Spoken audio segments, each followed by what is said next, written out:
Hello, it's me again. I know I don't get many people to follow my comments, but I always feel a bit better when I've made a few comments. So here goes. The UK voted to leave Europe, or the EC, 2 years ago now, nearly. And the politicians still don't seem to be getting very far on this. I know that Theresa May has tried her best to find a way out, but she's under a lot of pressure from her own party and also from the opposition parties. So I don't blame her completely for that. But something's got to be done. The British people did have their say. They want to come out of Europe. They want to leave the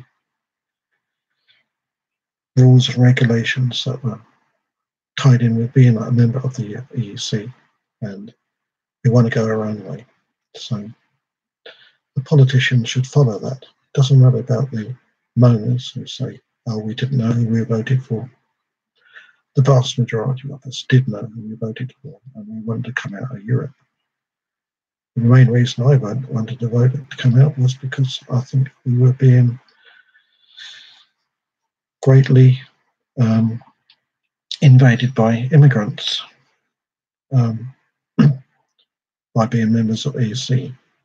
Over 1 million Poles now live here.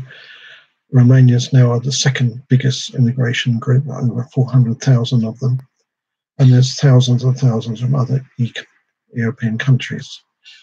I'm not just saying it's from Europe, we should limit them. We should also limit them from Africa, Asia, all over the world, because I mean, I go through London now and again, and I'm astonished by the number of people who are not actually British born and bred now, who live in our capital.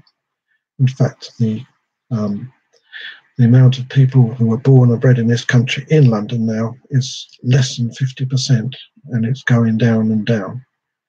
Most new babies now, the highest percentage of new babies are born of foreign women who are not born and bred in this country, but come from abroad.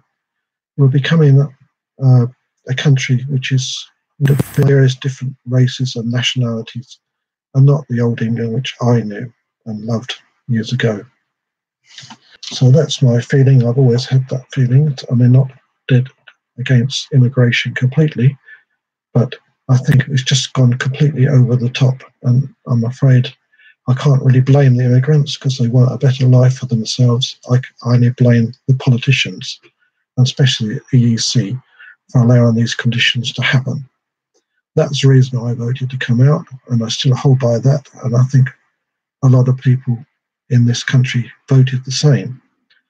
Jeremy Corbyn should realise this, because a lot of the people who voted to come out are traditional Labour voters. But he seems to be in nowhere land over this. He campaigned to stay in, but I think at heart he's an outer.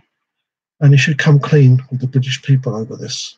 I mean, I'm not really a Labour supporter. I used to support them in my younger days, but certainly don't support them now, because they've gone far too left-wing, far too on a socialist or even a communist side of things, which, you know, is completely out of the question for this country.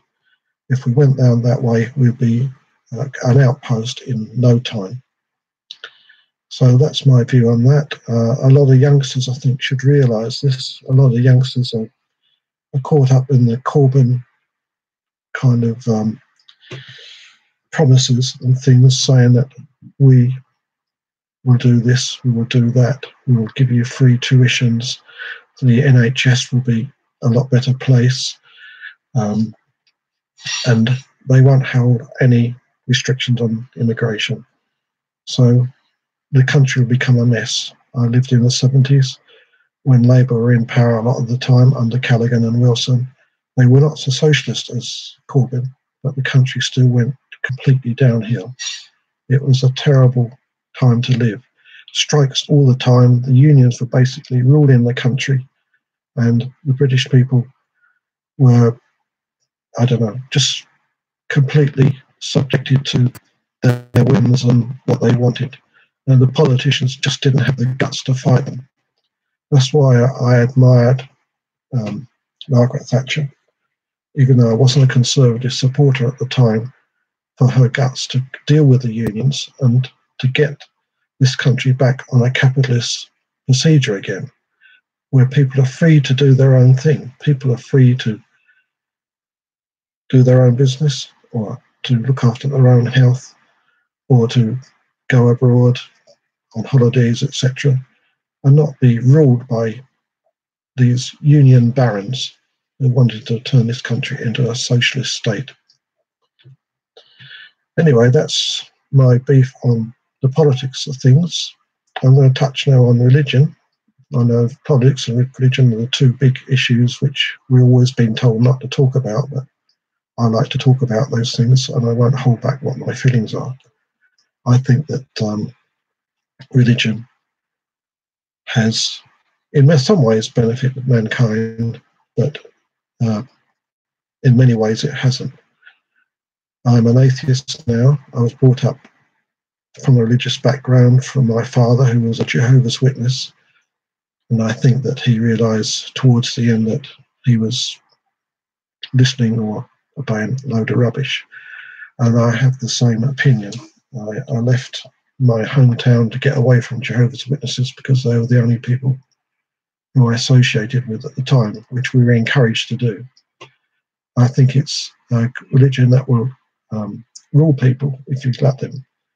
I wasn't encouraged to further my education or to improve my knowledge on other things. I never went to university, which if I was still young today, I certainly would have. And so therefore, obviously, being a free country, people are free to practice their own religion, but Jehovah's Witnesses are not really a great religious organization to follow, just like other religions which originated from America, Mormons, the Philadelphians, the mad people who follow Hubbard, all have these strange, stupid beliefs, and which, if they really thought about it, they could see how stupid they were, how backward they were, but they let their mind become, I don't know, ruled by these thoughts. Probably a lot of them may have started because they were dissatisfied with the religion they were brought up with.